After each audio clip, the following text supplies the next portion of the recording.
एकाग्रता बुद्धि कैसे बढ़े, मानसिक शक्तियों के साथ स्थान, आयुर्वेद शास्त्र का बुद्धि प्रकरण।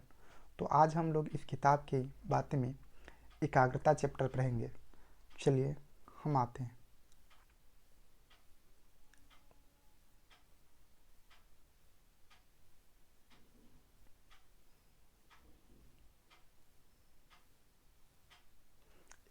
एकाग्रता, तो हम इसको पढ़ेंगे। मन का स्वभाव है कि वह किसी बात पर अधिक समय स्थिर नहीं रहता और उछट कर बार बार इधर उधर उड़ता है। आप किसी बात को सोचना चाहते हैं किंतु मन उस पर नहीं जमता। ऐसी दशा में उस चिंतनीय विषय का कोई ठीक ठीक निर्णय नहीं हो सकेगा। इस प्रकार की स्थिति उत्पन्न होने पर उत्तम मस्तिष्क वाले भी उतना काम नहीं कर सकते जितना कि साधारण मस्तिष्क वाले, किंतु स्थिर चित्त वाले कर सकते हैं। कोई मनुष्य कितना भी चतुर क्यों न हो, यदि उसके मन को उचटने की आदत है और इच्छित विषय में एकाग्र नहीं होता तो उसकी चतुरता किसी काम न आवेगी और उसके निर्णय अपूर्ण एवं असंतोषजनक होंगे। चित्त की एकाग्रता का संबंध रुचि से है। रूखे और अरुचिकर विषयों में मन नहीं लगता और वहाँ से बार बार उचटता है। इसलिए जिस विषय पर मन लगता है उसे रुचिकर बनाना चाहिए। विद्यार्थियों को ज्योमेट्री और गणित के विषय रूखे जान पड़ते हैं, इसलिए वे इससे बचते हैं, किंतु जिन विषयों में सरलता होती है उन्हें खूब दिलचस्पी के साथ पढ़ते हैं। यहाँ यह न सोचना चाहिए कि अमुक विषय सरस है और अमुक नीरस। संसार में कोई भी बात नीरस नहीं है, केवल मन को उनके अनुकूल बनाने की योग्यता में अंतर है। एक राज्य कर्मचारी के लिए खाट बुनने का काम कुछ भी दिलचस्पी का नहीं है, किंतु जिन्हें इसमें रुचि होती है वे चारपाई बुनने में बड़ी खूबसूरत फूल पत्तियाँ निकालकर अपनी कला का प्रदर्शन करते हैं। संभव है कि धोबी को अध्यापक का काम नीरस मालूम पड़े, पर उसके लिए वही अपना कार्य बहुत मनोरंजक है। दुख, प्रीत होना और मृत्यु साधारणतः ये बड़े नीरस और अरुचि के विषय हैं, पर कितने ही लोगों को इसमें भी आनंद आता है। तपस्वी लोग भूखे प्यासे निर्जन स्थानों पर रहते हैं, शीत धूप के कष्ट सहते हैं। यह सब उनकी रुचि के अनुकूल होता है, इसलिए उस दशा में उन्हें प्रसन्नता होती है। धर्मनिष्ठ लोग हरिश्चंद्र, शिव, दधीच, मूर्धवज, हकीकत राय, बंदा बैरागी आदि की तरह प्राणांत कष्टक सहते हैं। देशभक्त लोग फांसी के तख्तों को हंसते हुए चूमते हैं। उन्हें यह दशा वैसी दुखदायी प्रतीत नहीं होती जैसी हमें प्रतीत होती है। सैनिक रण क्षेत्र में मृत्यु के साथ खेलता, शरीर पर घाव सहता, पर उस काम में दिलचस्पी होती है। तात्पर्य यह है कि कोई भी कार्य और विषय ऐसा नहीं है जो नीरस कहा जाए।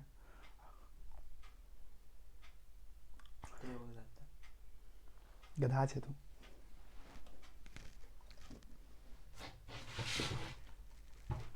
बोई में ना बोलो।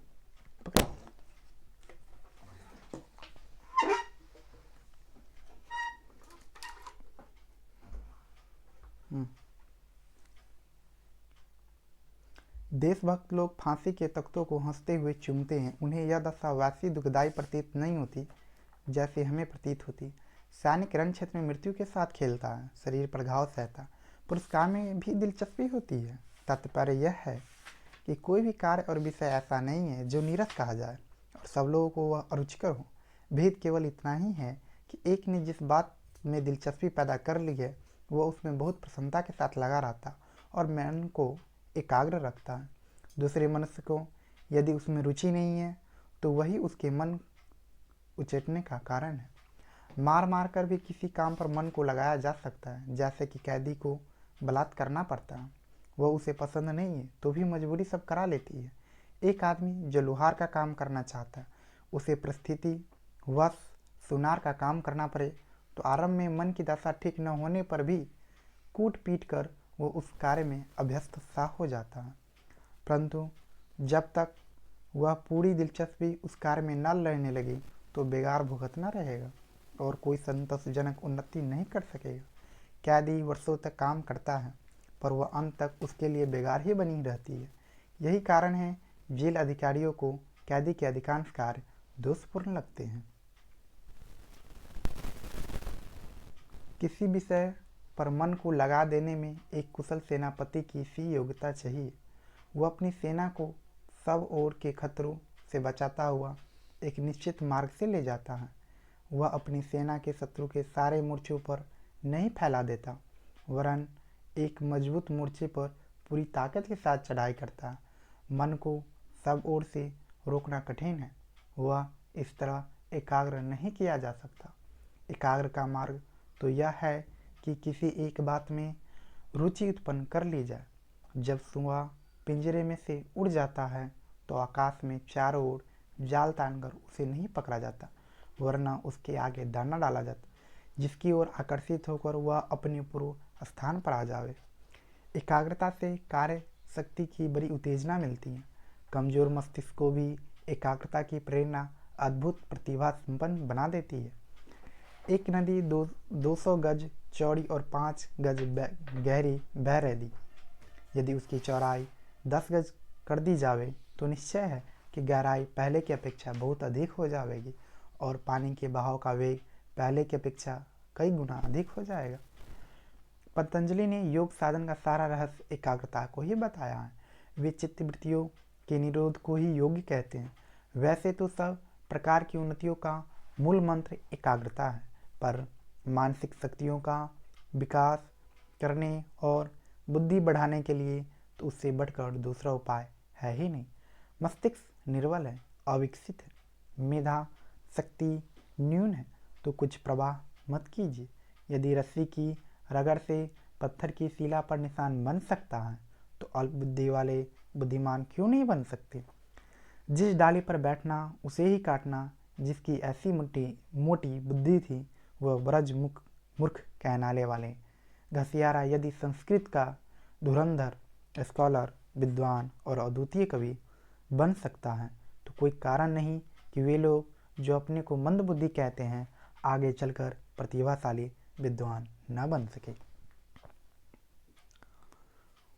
ऊपर बताया जा चुका है कि बुद्धि बढ़ाने का प्रमुख साधन एकाग्रता है और मन को एकाग्र करने का उत्तम मार्ग उसे मार मार कर किसी काम में लगाना नहीं, वरना उस कार्य में रुचि उत्पन्न करना है। किसी काम में रुचि तब उत्पन्न होती है जब उसमें स्वार्थ, साधन और मनोरंजन की विशेषताएं हों। यह दोनों ही बातें उस विषय में उत्पन्न करनी चाहिए जिसमें रुचि बढ़ाने की इच्छा है। मान लीजिए कि आप गणित पर मन लगाना चाहते हैं तो आपको पहले मन को यह समझाना होगा कि इसे सीखने से पहले आपको क्या लाभ होगा। गणित सीखकर आप जो लाभ उठा सकते हैं उन सब को मन में बार बार लाइए और कल्पना लोक में ऐसे मानस चित्र बनाइए जिससे वह चित्र ऊंचे रूप में हो। जो गणित को अच्छे रूप में सीख जाने पर आप हो सकते हैं। कानून पढ़ने में आपका मन तब लगेगा जब आप एक अच्छे बैरिस्टर के सम्माननीय और धनी में आपका भावी चित्र देख सकें। एक दिन मुझे ईश्वर के दर्शन होंगे, मुक्ति मिलेगी, स्वर्ग मिलेगा आदि की कल्पना में अपना अंतिम सुखी चित्र देखता हुआ मनुष्य इतना प्रसन्न हो जाता है कि मार्ग की सारी बातें उसे तृण समान जान पड़ती है और बड़ी बड़ी कठिनाइयाँ उसका उत्साह मंद नहीं कर सकती। मजनू जीवन भर दुख झेलता रहा और उन दुखों का उसे ज्ञान तक न हो पाया। वह इसलिए कि लाला से मिलने पर उसे जो सुख होगा उसकी कल्पना वह अपने मानस लोक में उत्तमता के साथ धारण किए हुए था। सुंदर भविष्य की कल्पना हमें यह उत्साह प्रदान करती है कि जो उज्जवल भविष्य का चित्र अपने ज्ञान नेत्रों से नहीं देख सकता वो पशुओं का जीवन व्यतीत हुए। उन्नति के लिए सारे द्वार उसके बंद है। आप बुद्धिमान बनना चाहते हैं तो जिस विषय की योग्यता प्राप्त करनी है उस विषय के ज्ञाता होने पर आपको जो उच्च स्थान प्राप्त होगा वह उस स्वरूप की बार बार कल्पना कीजिए। यह कल्पना यह कल्पना जितना ही सुदृढ़ होगा और स्पष्ट होगी, उतना ही उस विषय पर मन अधिक लगेगा, एकाग्रता संभव होती जाएगी। काम करने के ढंग को मनोरंजक बनाना यह एक व्यावहारिकता है। किसी काम को करते समय या किसी विषय को सोचते समय उदासीनता या चिंता के भाव न उठने दीजिए, उसे एक मनोरंजन ही समझिए। मन को प्रसन्न रखिए और मुंह पर थोड़ी थोड़ी मुस्कुराहट बनाए रहिए। मुस्कुराते रहना बड़ा अच्छा गुण है। इससे मस्तिष्क के सूक्ष्म कोष जागृत और प्रफुल्ल रहते हैं और पूर्व संचित ज्ञान को समय पर उगलने को तैयार रहते हैं। जो काम करे उसमें अपने उत्तरदायित्व का पूरा ध्यान रखे और साथ ही साथ उसे भार रूप न बना ले। अपनी सारी दिनचर्या को एक मानसिक खेल के रूप में समझिए। ताश या शतरंज खेलने में खूब मानसिक श्रम करना पड़ता है, पर लोग घंटों उसमें लगे रहते, मन जरा सा भी नहीं जाता। यद्यपि इन खेलों में स्वार्थ की विशेष मात्रा नहीं है, तथापि मनोरंजन पर्याप्त है। फलस्वरूप इन खेलों को खेलने वाले खाना पीना भी भूल जाते हैं और बड़ी लगन के साथ खेलते रहते हैं। वे उतना ही मानसिक परिश्रम करते हैं जितना एक वकील अपने मुकदमे को तैयार करने में करता है, तो भी उन्हें कोई थकान नहीं आती है और पूरी एकाग्रता रहती है। अपने कामों को सीखने के विषय को खेल समझिए, उसे मनोरंजन की दृष्टि से देखिए। कभी उदासी या चिंता मत आने दीजिए। बच्चे मिट्टी और कंकरों से खेल बना लेते हैं, मजदूर लोग भारी बोझ उठाने में और मनोरंजन और उत्साह की आवाज़ें लगाते हैं। फिर आप क्यों नहीं अपने कामों में प्रसन्नता की बातें ढूंढ निकालते? जो कीजिए मनोरंजन की तरह कीजिए। बहुत देर तक किसी काम को करते हुए भी मन थक जाता है और उचटने लगता है। आप जानते हैं कि इसका कारण क्या है? यथार्थ में शरीर या मन जीवन भर किसी क्षण भी काम करने से मंद नहीं होता। सोते में ही मन काम करता रहता है। फिर जागृत अवस्था की तो बात ही क्या है। मन के थकने का अर्थ है एक ही प्रकार के काम में उसका कुछ समय तक लगा रहना। जब मन थकने लगे तो कार्य में थोड़ा हेरफेर कर दीजिए, जैसे आप सभी कुछ पद याद कर रहे थे। जब मन थक जाए तो उन पदों का अर्थ याद करने लगिए। इसी प्रकार बीच में थोड़ा विश्राम देने का यह तरीका बहुत अच्छा है कि थकने पर काम की दिशा थोड़ी बदल दी जाए। इस प्रकार चित्त फिर काम में लगने को समर्थ हो जाता है। अपने काम में आने वाली वस्तुओं को साफ सुथरा रखना, उन्हें सुंदर बनाना और सजा कर रखना, यह भी एक छोटा सा मनोरंजक कार्य है जिससे चित्त में प्रसन्नता की लहरें उत्पन्न होती है। गंदी, टूटी हुई और बेतरतीब पड़े हुए कागजों वाली मेज पर काम करने की अपेक्षा एक साफ सुथरी, सुंदर और सुसज्जित मेज पर मन अधिक लगेगा, चित्त प्रसन्न रहेगा और काम अधिक एवं उत्तमता के साथ हो सकेगा। विज्ञ पाठक यदि इच्छा करे तो अपने काम